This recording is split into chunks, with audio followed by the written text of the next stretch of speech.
بعض اوقات رفع الیدین فتنہ سے بچنے کے لیے چھوڑ دیتا ہوں، تو کیا یہ کرنا جائز ہے؟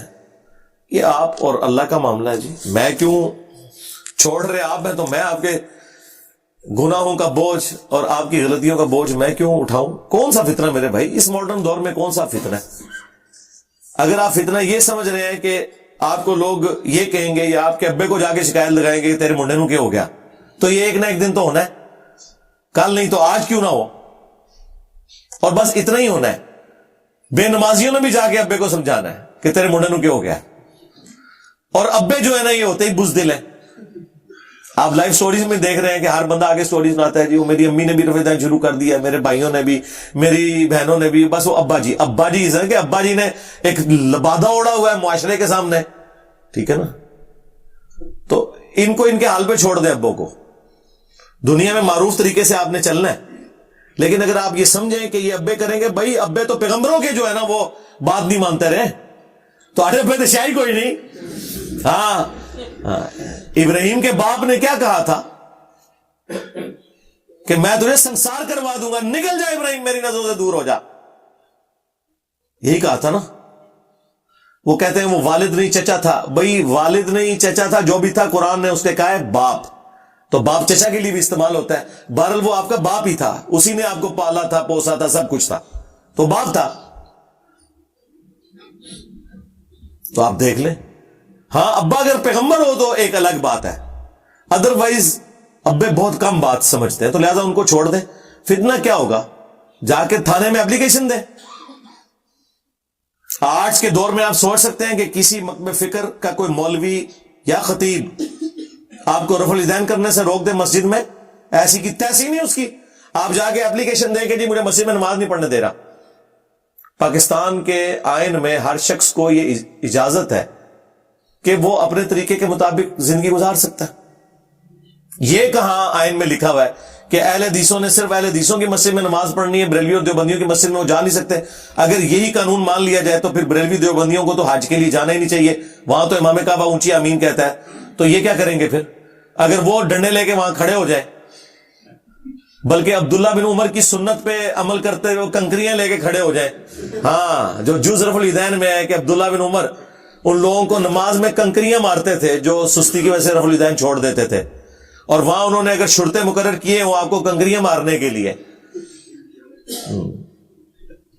تو آپ کے جو مفتی اعظم رفع الیدین کے خلاف یہاں ویڈیوز ریکارڈ کراتے ہیں اور کتابیں لکھتے ہیں، وہ بھی رفع الیدین شروع کر دیں وہاں پہ، بات کرنے والی کریں۔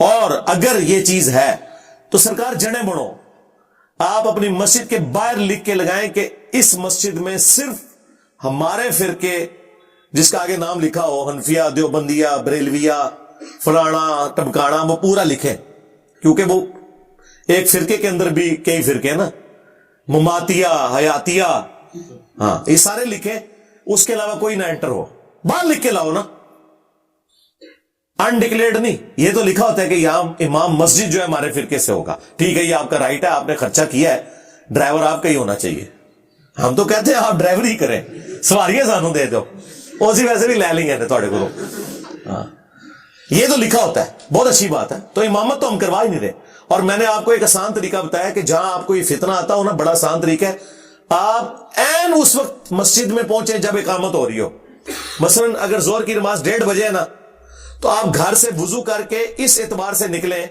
کہ آپ اقامت کے وقت مسجد کے دروازے پہ جوتیاں اتار رہے ہو، تو آپ کو کوئی دیکھے گا ہی نہیں۔ جیسے امام اللہ اکبر کے آپ اللہ اکبر کہہ کے نماز شروع کریں، صرف تھوڑے نال لینے میں کیا ہے، سلام پھیرے کار واپس آ جاؤ۔ یہ تکلیف اس وقت ہوتی ہے جب آپ لوگوں کے سامنے کر رہے ہوتے ہیں، اور وہ بھی بہت جاہل لوگوں میں، گاؤں ایریا میں ایسا مسئلہ ہے۔ اسلام آباد میں کسی مسجد کے اندر کوئی ایشو نہیں ہے، بڑے شہروں میں اب کوئی اس طرح کا مسئلہ ہی نہیں رہا۔ اور یہ جو آپ کو کہانیاں کرواتے ہیں نا کہ جی دیکھیں جی امام کو فالو کرنا چاہیے، امام اگر رفع الیدین نہیں کر رہا تو آپ بھی رفع الیدین نہ کریں، امام کو فالو کرنا چاہیے ایک رکن سے دوسرے رکن میں منتقل ہوتے ہوئے۔ وہ تو سرکار بخاری میں 694 نمبر حدیث ہے کہ ان قریب ایسے امام آئیں گے جو تمہیں غلط نمازیں پڑھائیں گے، تم ان کے پیچھے نماز پڑھ لینا، ان کی غلطی کا وبال ان پہ ہوگا۔ حضور نے یہ نہیں کہا کہ تم بھی ان کے پیچھے غلط نمازیں ہی پڑھنا، پوائنٹ ٹو بی نوٹڈ. ان کی غلطی کا وبال ان پہ ہوگا. آپ نے تو سنت کے مطابق نماز پڑھنی ہے. اور دوسری جو پھکی والی بات ہے, یہ جو آپ کو یہ مشورے دے رہے ہیں, انہوں نے کیا اپنی پبلک کو کبھی مشورہ دیا کہ امام کعبہ رفع الیدین کرتا ہے, لہذا جو بھی ہمارے حنفی دیوبندی بھائی, حنفی بریلوی بھائی جا رہے ہیں حج ٹریننگ میں, کورس میں داخل کریں نا, کہ وہاں امت کی یونٹی آپ نے شو کرنی ہے. امام کعبہ بھی آمین اونچی کہتا ہے اور رفع الیدین سے نماز پڑھتا ہے, لہذا سارے حنفی وہاں جا کے امام کی پیروی کریں. نالک ہوتی مر جائے گی نا جی. آیا نا تھلے ہوں سانو مشورے دے ہو کہ امام کو فالو کریں, تسی امام کعبہ نو فالو نہ کرو. تو سرکار نہ ہم امام کعبہ کو فالو کرتے ہیں, نہ آپ کے بنائے ہوئے اماموں کو. ہم اس امام کو فالو کرتے ہیں جس کی قبر مدینے میں ہے, صلی اللہ علیہ وآلہ وسلم.